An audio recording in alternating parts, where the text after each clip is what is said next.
The helicopter dropped me like a stone into the worst wind I'd ever felt. Even through my winter gear, the Himalayan air hit like frozen needles, and I had to grip the landing pad railing just to stay upright.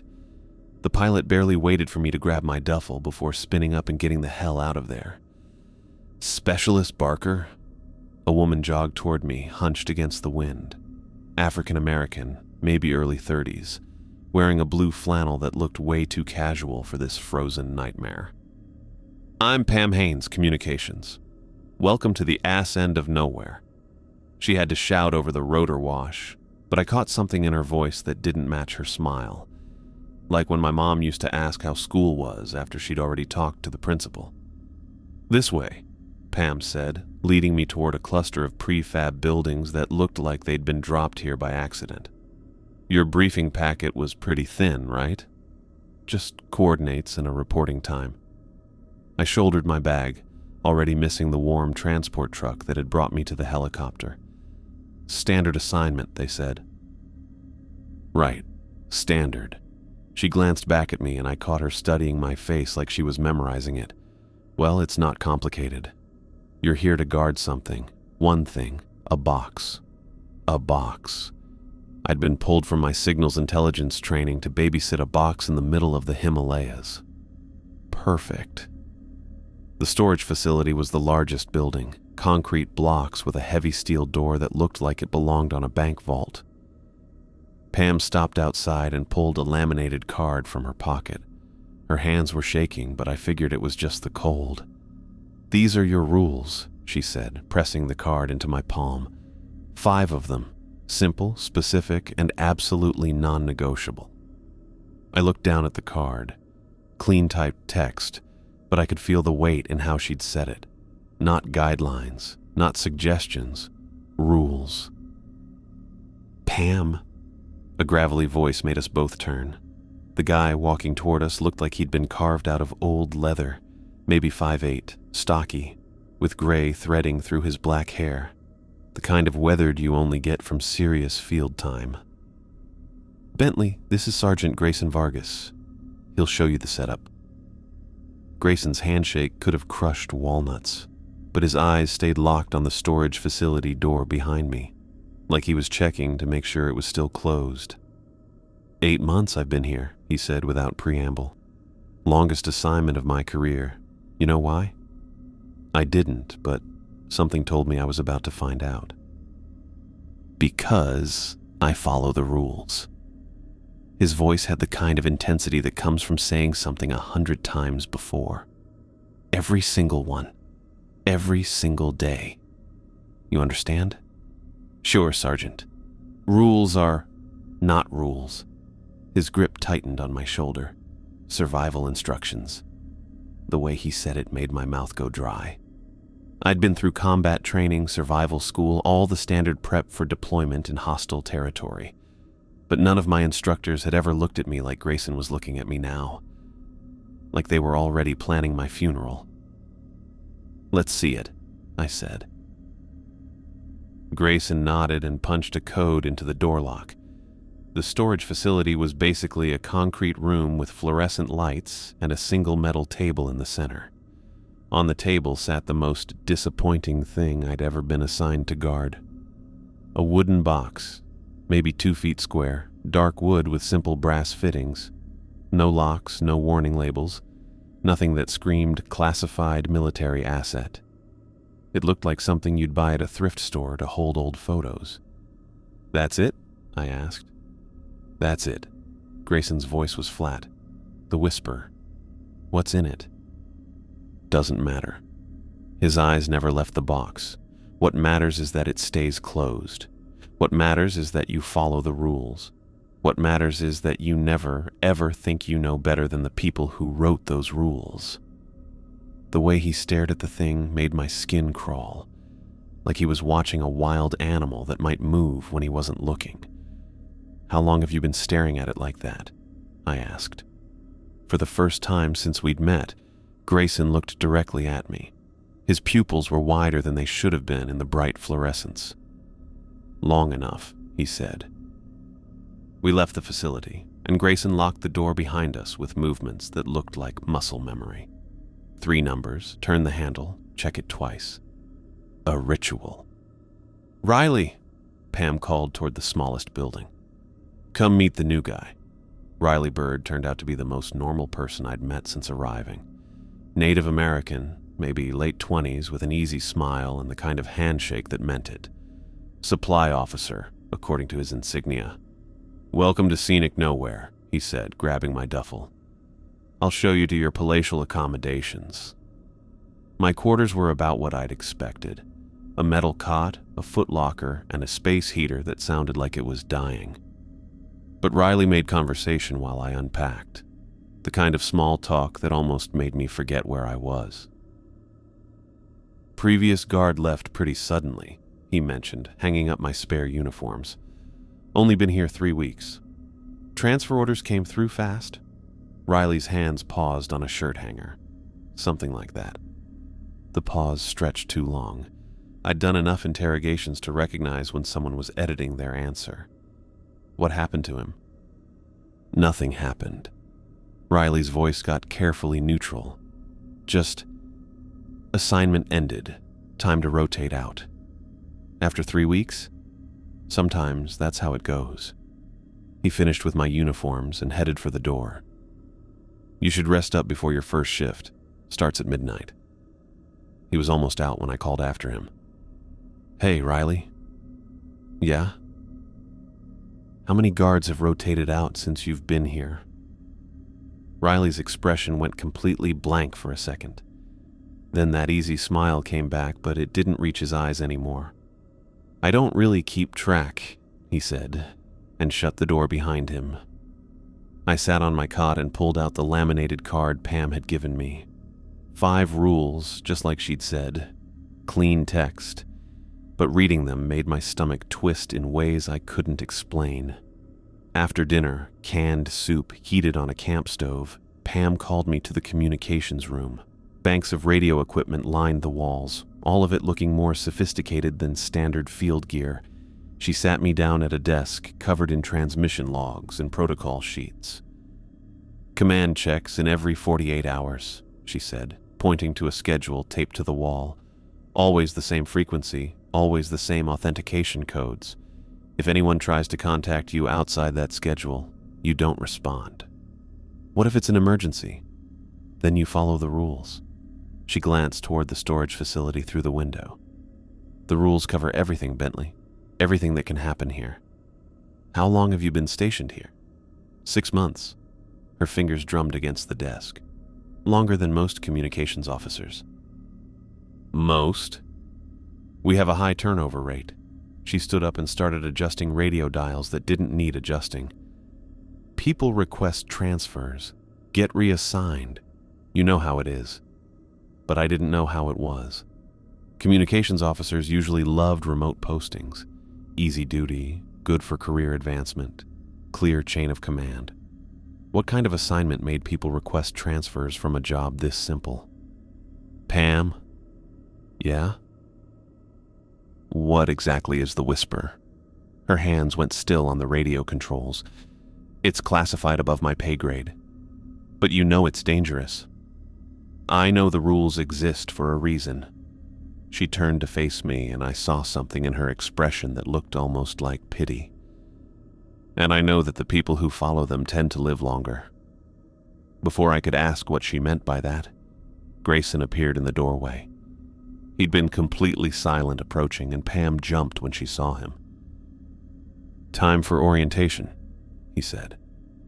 I followed him outside, where the wind had died down enough to talk without shouting. The storage facility squatted in front of us like a concrete tomb, and I could see the faint glow of fluorescent lights through the single small window. "You seem like a smart kid," Grayson said. "College educated, right? Probably used to asking questions, figuring things out for yourself. That's generally how intelligence work operates. Forget all that." His voice was dead serious. "Here, you're not intelligence. You're not anything except someone who follows orders, someone who doesn't think, doesn't analyze, doesn't try to understand. You just do what the rules say. What if the rules don't cover a situation? They cover everything. He pulled out a cigarette and lit it with hands that weren't quite steady. Every situation that's ever come up here. Every situation that ever will come up. How can you be sure? Grayson took a long drag and blew smoke into the thin mountain air. When he looked at me, his eyes had that 1,000-yard stare I'd seen in veterans who'd been through too much. Because the people who tried to improvise aren't here anymore. He flicked his cigarette into the snow and headed back toward the buildings. At the door, he stopped and turned back to me. "Midnight to 8, your first shift. You'll be alone with it, just you and the box." His voice dropped to barely above a whisper. "Remember, Bentley, the rules aren't suggestions. They're the only thing standing between you and whatever happened to the others." I stood there in the growing darkness, staring at the storage facility and trying to figure out what I'd gotten myself into. The wind picked up again, and for just a second I could have sworn I heard something that sounded almost like voices. But that was probably just the wind. Probably.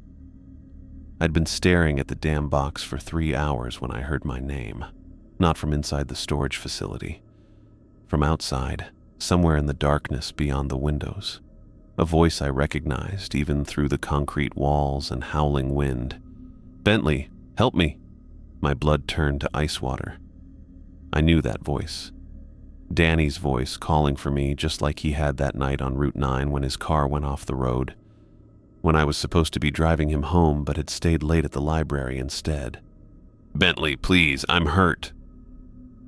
I was halfway to my feet before Rule 3 slammed into my brain like a physical blow.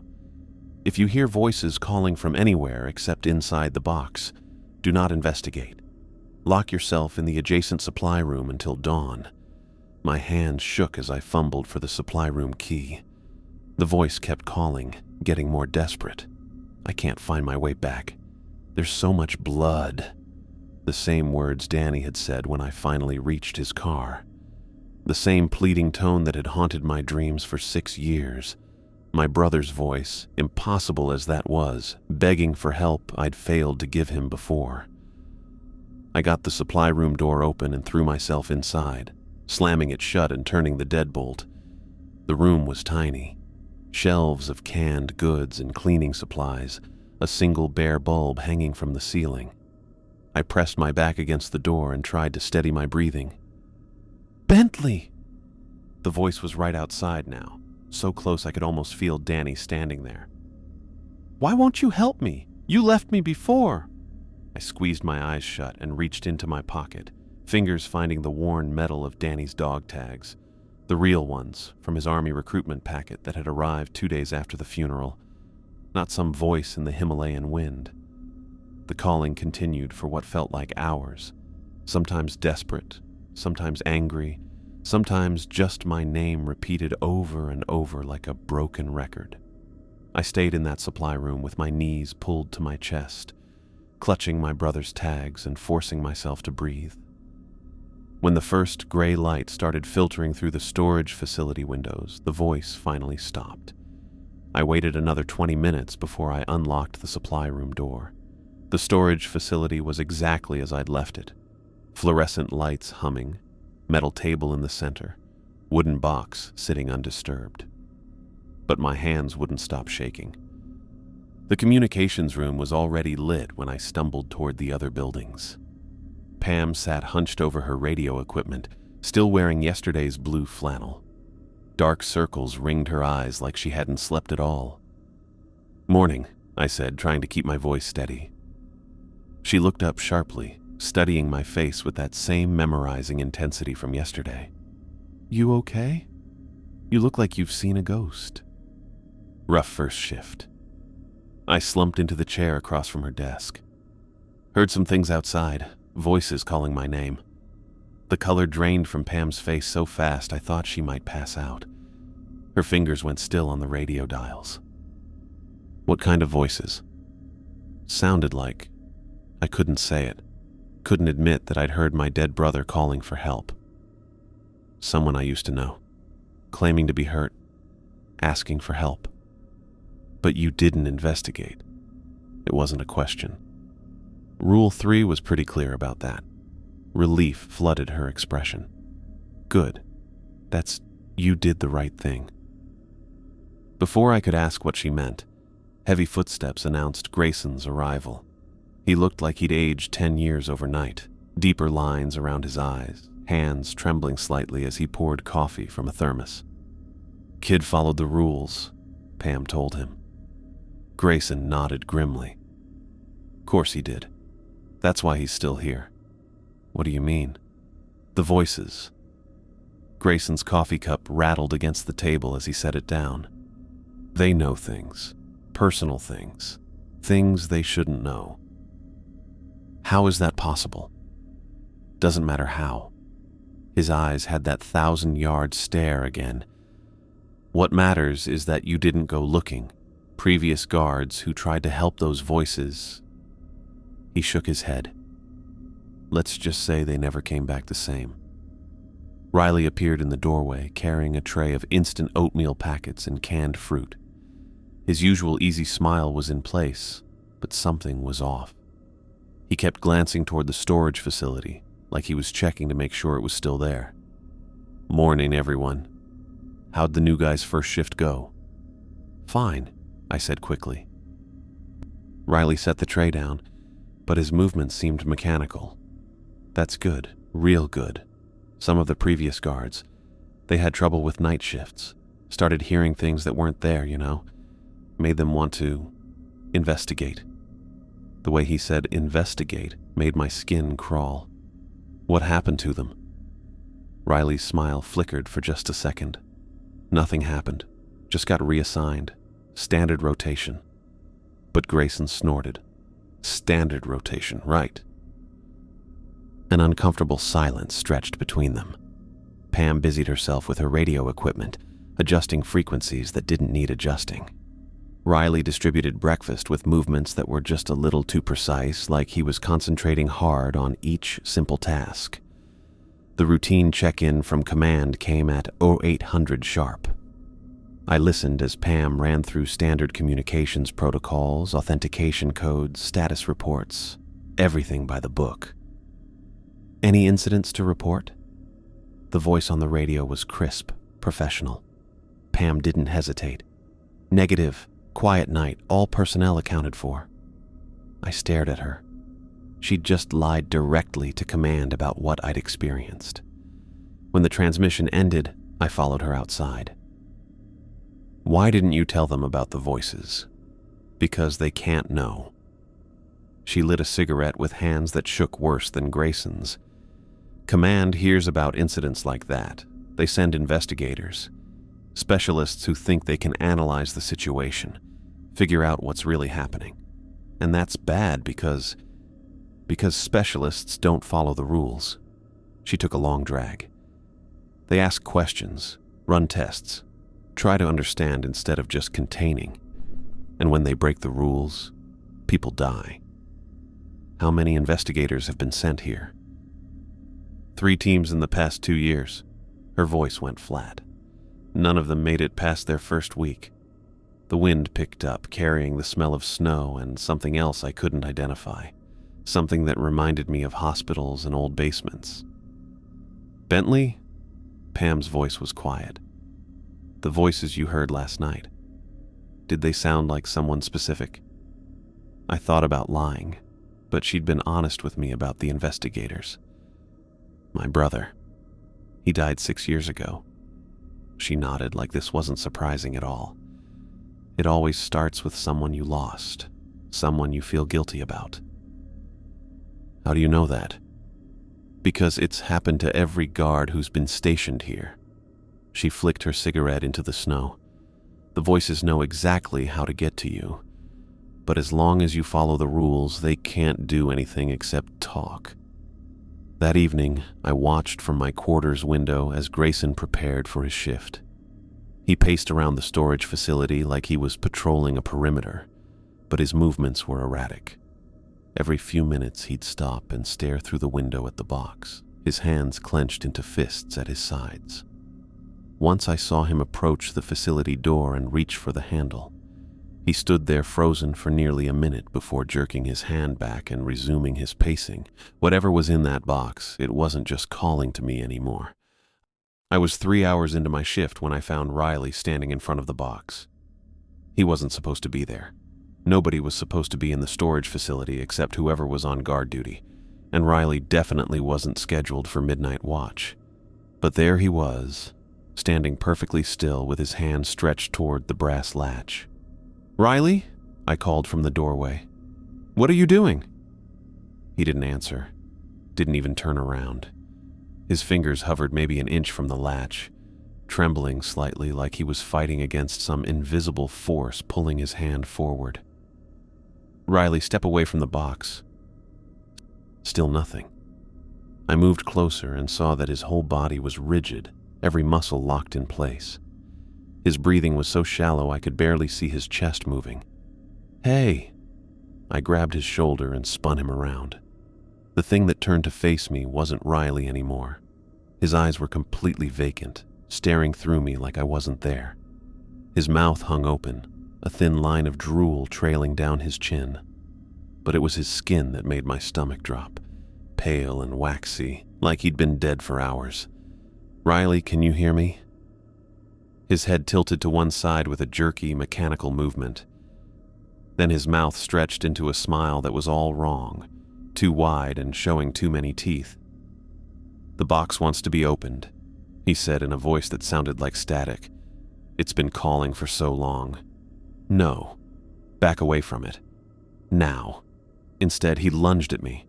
Riley had always been lean and quick, but this was different.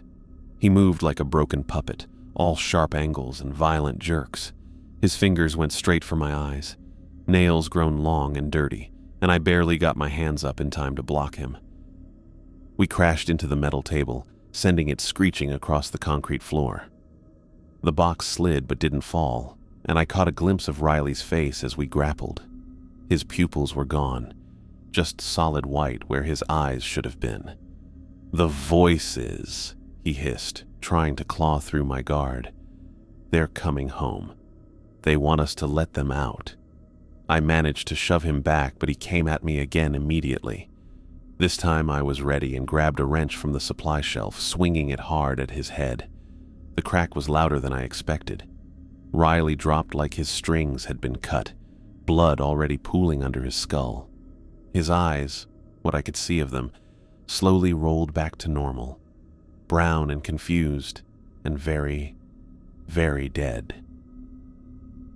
I stood there breathing hard, still holding the wrench, trying to process what had just happened. 2 minutes ago, Riley had been making jokes at dinner. Now he was a corpse on the storage facility floor, and I was the one who'd killed him. The facility door burst open behind me.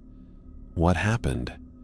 Grayson rushed in with his sidearm drawn, Pam right behind him carrying a shotgun. They both looked wide awake, like they'd been expecting this. "Riley was trying to open the box," I said, surprised by how steady my voice sounded. "When I stopped him, he attacked me." Grayson holstered his weapon and knelt beside Riley's body, checking for a pulse even though half his skull was caved in. "How long was he here before you found him?" "I don't know. I was doing my perimeter check, and when I came back, he was just standing there." Pam moved to the box and examined it carefully, running her hands around the edges without actually touching it. "Latch is still secure. No damage to the container." "Good." Grayson stood up, wiping Riley's blood off his fingers with a handkerchief like this was routine. "Help me move him." "Shouldn't we call command first?" "No." Pam's voice was flat. "We handle this ourselves." They each grabbed one of Riley's arms and started dragging him toward the door. I just stood there, still holding the bloody wrench. "Bentley," Grayson said. "You coming?" The cremation pit was behind the outpost, hidden from the landing pad by a cluster of storage sheds. It looked like it had been used before, multiple times, based on the pile of ash and bone fragments at the bottom. We wrapped Riley in a tarp, and Grayson poured something from a jerry can that smelled like aviation fuel. The flames caught fast and burned hot, orange light dancing across our faces in the mountain darkness. How many others? I asked. Others what? Pam was feeding documents into the fire, Riley's personnel file, by the look of it. Other guards who tried to open the box. Grayson and Pam exchanged a look I couldn't read. Enough, Grayson said finally. More than enough. We stood there watching Riley burn until there was nothing left but ash and the smell of smoke. The whole time, I kept thinking about how normal he'd seemed at dinner, how he'd laughed at one of Pam's stories and asked me about my hometown. When we got back to the communications room, Pam was already composing a message for the morning check-in. What are you going to tell them? That specialist bird suffered an accident during a routine supply run, she said without looking up from her keyboard. Remote location, adverse weather conditions, body not recoverable. That's a lie. That's survival. Grayson slumped into a chair and rubbed his eyes. You tell command the truth. They send investigators. Specialists who think they can study the situation, run tests, figure out what's really happening. And investigators don't follow the rules, Pam said. They ask questions instead of just doing their job. They try to understand instead of just containing. So what happens to them? Same thing that happened to Riley. Grayson's hands were shaking again, worse than I'd seen before. Except when specialists break down, they usually take other people with them. I thought about that, about teams of trained investigators arriving with equipment and protocols and scientific curiosity only to end up as ash in the cremation pit. How long had Riley been acting strange? 3 weeks, Pam said. Maybe longer. He started staring at the box during conversations, walking around at night when he thought nobody was watching. 3 weeks, since right around when I'd arrived.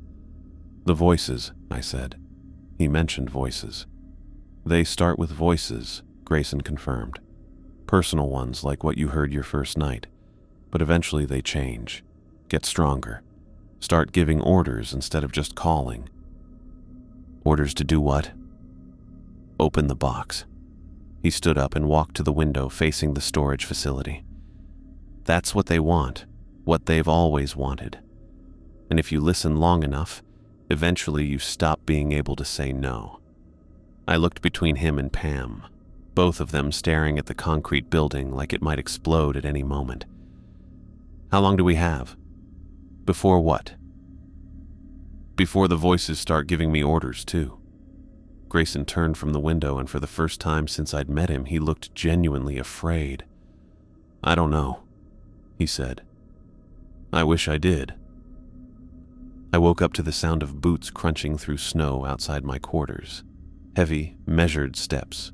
Definitely not Pam's quick stride or Riley's. Well, Riley wasn't making any sounds anymore. I checked my watch, 06:30. Too early for Grayson's shift change, and he usually approached from the other direction anyway. The footsteps stopped right outside my door. I grabbed my sidearm and crept to the window, staying low. A figure in officer's uniform stood on the path between buildings, his back to me. Clean-dressed blues, perfectly pressed despite the mountain wind. The kind of uniform you only saw when command sent someone important. Someone from outside the outpost. My gut clenched. After what Pam had said about investigators, an unscheduled visit from Brass could mean serious trouble. I pulled on my jacket and stepped outside, keeping my weapon holstered but ready. Sir? The officer turned around and I got my first good look at his face. Mid-40s, clean-shaven, with the kind of rigid posture that screamed career military. His eyes were pale gray, almost colorless in the morning light. Specialist Barker. His voice was crisp, formal. I am Major Terry Cummings from Central Command. I require immediate access to the storage facility. Every nerve in my body started screaming warnings. Something about the way he spoke was wrong, too precise, like he was reading from a script. And his eyes, they didn't quite focus on me when he talked. I'll need to see your identification, sir. That will not be necessary, Specialist. Open the facility immediately. Rule 5 hit me like a slap. All personnel entering the storage facility must provide proper identification and authentication codes, regardless of rank or claimed authority. With respect, sir, I need to verify your credentials before. I'm ordering you to open that facility. His voice got louder, more aggressive. You will comply immediately. I took a step back, my hand moving instinctively toward my weapon. Sir, standing orders require identification for anyone accessing the box. If you could just... The box? His head tilted at an unnatural angle, like a bird examining prey. You will open the box for inspection. Command requires a full report on its contents. That sealed it. Real command would never order anyone to open the Whisper. I drew my sidearm and aimed at center mass. Step away from the facility, sir. The thing wearing the Major's uniform smiled, and I saw that its teeth were all wrong. Too sharp, too many, crowding together in a mouth that suddenly seemed too wide for its face. You cannot stop what is coming, Specialist. The voices have told us about you, about your brother Danny calling for help on Route 9. My finger tightened on the trigger. Stop talking. He is still calling, you know, from inside the box. All of them are calling, waiting for someone to finally let them out. I put 3 rounds center mass. The fake Major stumbled backward but didn't cry out. No blood, no pain response. It just looked down at the holes in its uniform with mild curiosity, like it was examining an interesting stain. Then it collapsed face first into the snow. Jesus Christ. Grayson's voice came from behind me.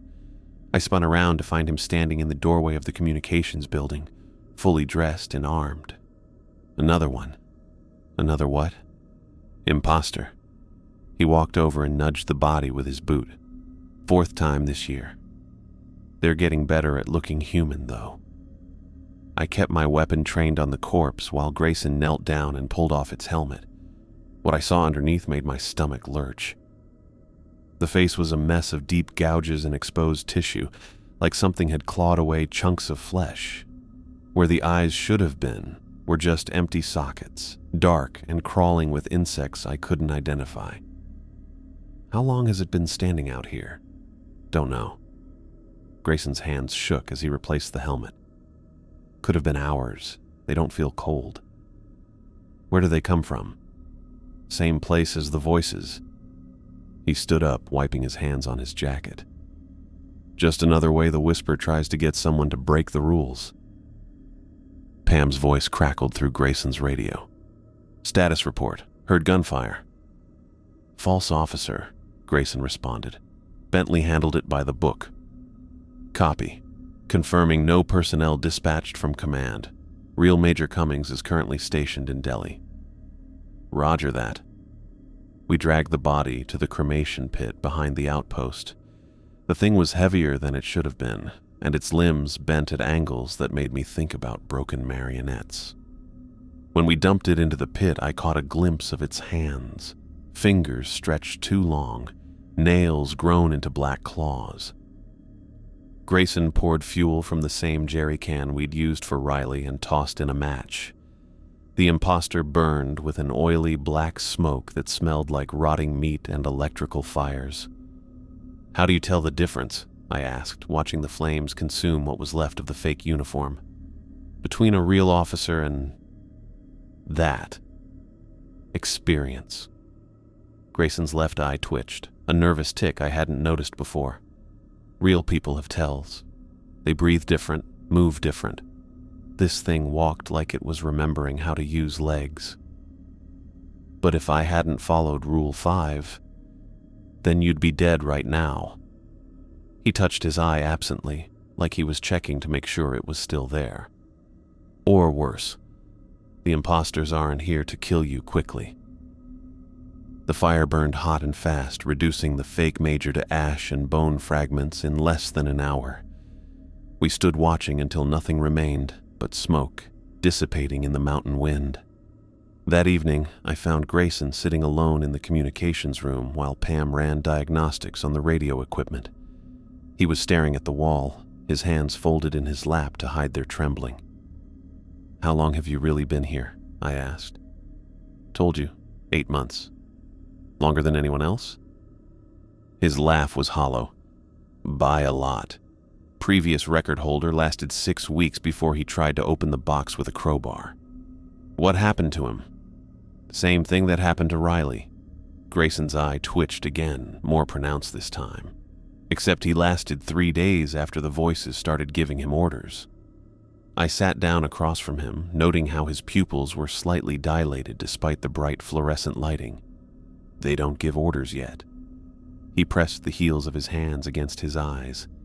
"Still just calling, still just asking for help." "But that's changing." "Yeah." His voice was barely above a whisper. "Yeah, it's changing." Grayson looked at me with an expression I'd never seen before. Pure, bone-deep terror mixed with something that might have been relief. "I don't know," he said. "But I can feel them getting impatient." I found the box open at 0300 on my 4th night of watch. The wooden lid sat propped against the metal table like someone had just finished a casual inspection.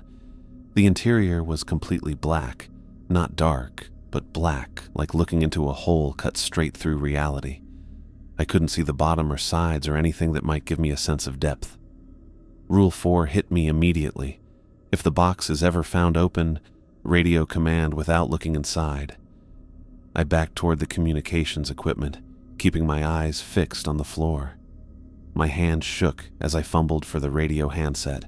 "Command, this is Outpost 7. Priority 1 emergency." The response came back crisp and professional. "Outpost 7, this is Major Cummings. What's your status?" Something cold settled in my stomach. Major Cummings, the same name the imposter had used yesterday. "Sir, requesting authentication codes before proceeding." "Negative, Specialist. I need an immediate status report on the containment facility. Authentication codes first, sir." The voice got sharper. "I'm ordering you to describe what you're seeing. Is the container open?" Every instinct screamed at me to follow orders, but yesterday's fake officer had taught me something important about following protocol even when it felt wrong. "I require proper authentication, sir." "Damn it, Barker. This is Major Terry Cummings. Authorization Delta 77 Alpha. Now tell me what's in that box." Delta 77 Alpha wasn't in my codebook. I'd memorized every authentication sequence during my first day. "Negative, sir. Standing orders require verification through proper channels." The radio went silent for 10 seconds. When the voice came back, it was different, lower, with an undertone that reminded me of static interference. "You will look into the box, Specialist. You will describe what you see. The voices are waiting." I switched off the radio. My hands wouldn't stop shaking as I backed away from the communications panel. The storage facility felt different now, like the air pressure had changed. I couldn't bring myself to look toward the open box, but I could feel it behind me, a presence that seemed to pull at the back of my skull. I made it to the supply room and locked myself in, just like my first night. But this time the voices didn't come from outside. They came from everywhere. Danny's voice soft and pleading. "Please, Ben. Just look. Just see what they've done to us." My mother crying, "Why won't you help him? He's been calling for you." Voices I didn't recognize, overlapping and desperate. "Let us out, please. We've been here so long." I pressed my hands over my ears, but it didn't help. The voices weren't coming through my ears. They were already inside my head. An hour later, the real command finally made contact. Pam's voice crackled through the facility speakers. "Bentley, respond. We've got verified contact from actual command." I unlocked the supply room and found her at the radio panel, looking pale and exhausted. The authentication codes checked out this time, real ones from my briefing packet. "Major Brennan here. Outpost 7. Specialist, report your status. Sir, the container is open. I followed Rule 4 and avoided visual contact. Jesus. The Major's voice was tight with stress. How long has it been open? Unknown, sir. I discovered it during routine check at 0300. Any personnel missing or compromised?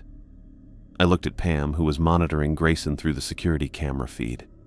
He was standing outside his quarters, having an animated conversation with empty air. Sergeant Vargas appears to be experiencing psychological distress. Understood. We're dispatching immediate assistance. Maintain current protocols until relief arrives. The radio went dead, and Pam slumped against the communications panel. How bad is it? I asked. Bad. She pointed at the security monitor showing Grayson. Look at him. Grayson was pacing in tight circles, gesturing wildly at something only he could see. His mouth moved constantly, like he was arguing with multiple people at once. Even through the grainy camera feed, I could see his whole body shaking. How long before command gets here? 6 hours minimum. Weather's getting worse. We took turns monitoring Grayson throughout the day. His condition got progressively worse. First talking to invisible people, then shouting at them, then pleading. By afternoon, he was crying and reaching out to touch things that weren't there. Around 1600, he started walking toward the storage facility. I intercepted him halfway across the compound. Up close, his deterioration was terrifying. Pupils dilated to black circles, skin gray and waxy, tremors running through his entire body. Grayson, you need to stay away from the facility. He looked at me like he'd never seen me before. They're calling roll. My squad's calling roll, and I haven't answered. Your squad isn't here. They're in the box. His voice cracked. They've been in the box this whole time, waiting for me to let them out. I grabbed his arm to stop him from walking forward. His skin felt cold and damp, like touching a corpse. Martinez is in there, he continued, listing names I didn't recognize. Rodriguez, Williams, all of them. They say it's dark and they can't find the way out. Those people are dead, Grayson. I know they're dead, he spun on me with sudden fury. I watched them die, but they're not gone. They're just locked up where nobody can help them. He broke free and ran for the storage facility. I tackled him just outside the door, and we went down hard on the concrete. During our struggle, I realized his pupils weren't just dilated. They were completely black, like pools of oil filling his eye sockets. "Let me go," he screamed, clawing at my face. "They need me. I'm their sergeant." It took both me and Pam to drag him back to the communications room. We tied him to a chair using electrical cord, but he didn't seem to feel the restraints cutting into his wrists. How many others? I asked Pam as we watched Grayson strain against his bonds. Others what?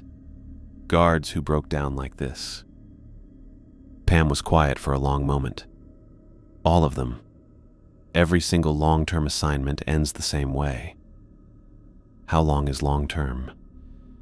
Depends on the person. Shortest was 3 weeks. Longest was 11 months. Grayson stopped struggling and looked directly at me. When he spoke, his voice sounded completely different, older, with an accent I couldn't place.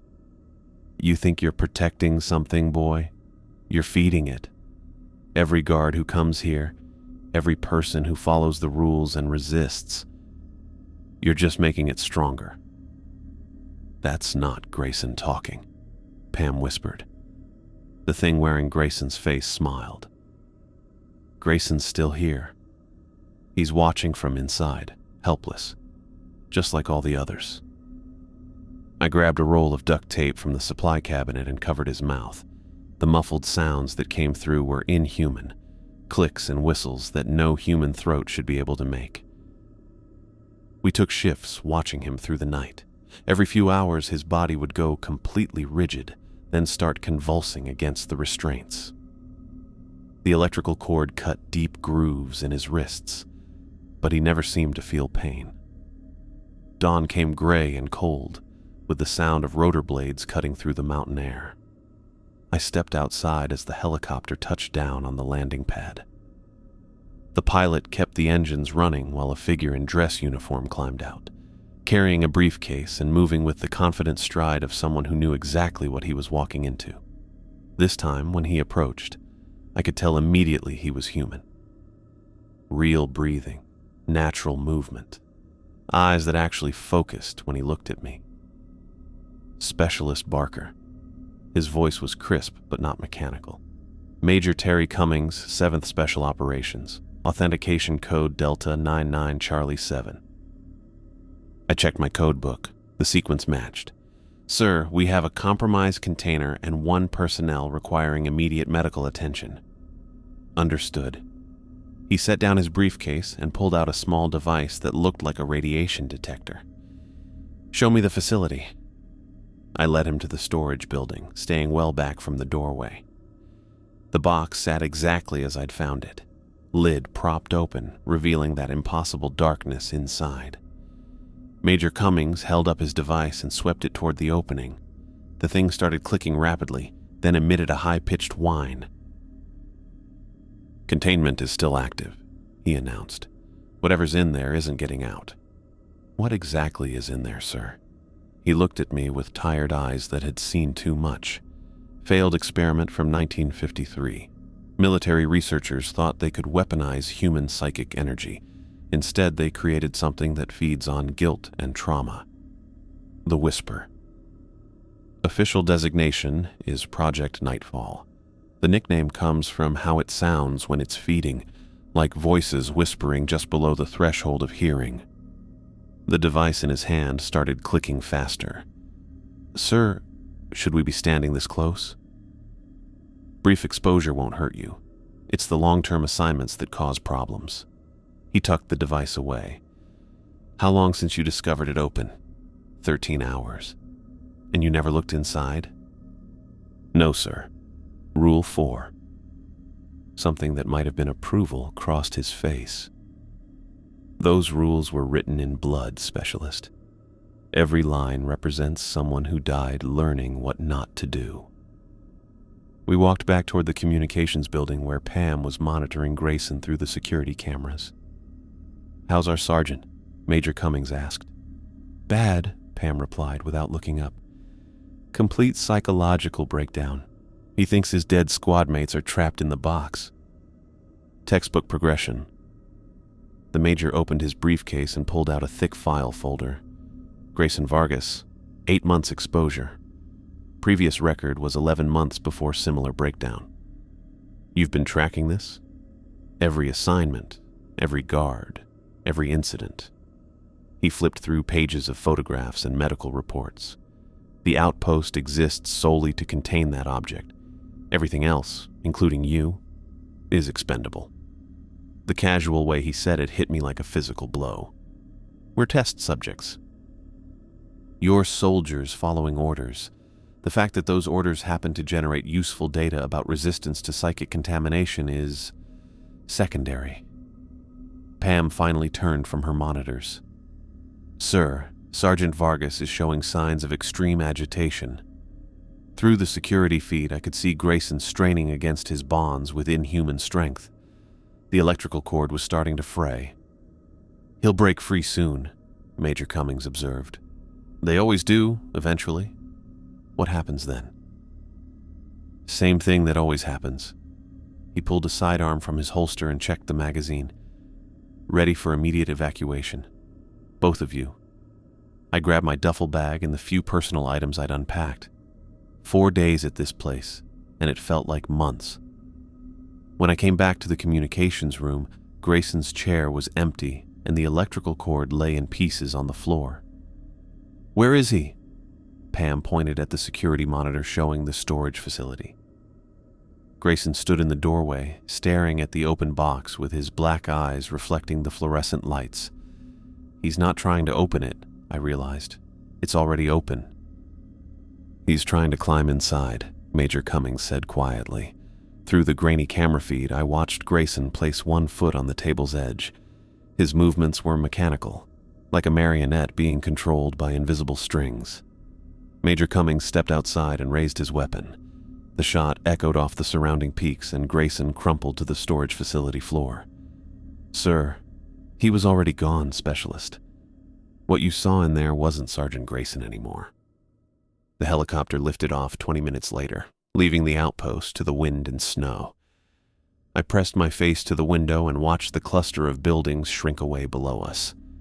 What about his body? "Thermite charges will destroy the entire facility in 6 hours. Major Cummings replied through the headset. "Can't risk contamination." Pam sat across from me, staring at her hands. She'd changed out of her casual flannel into dress uniform I'd never seen before.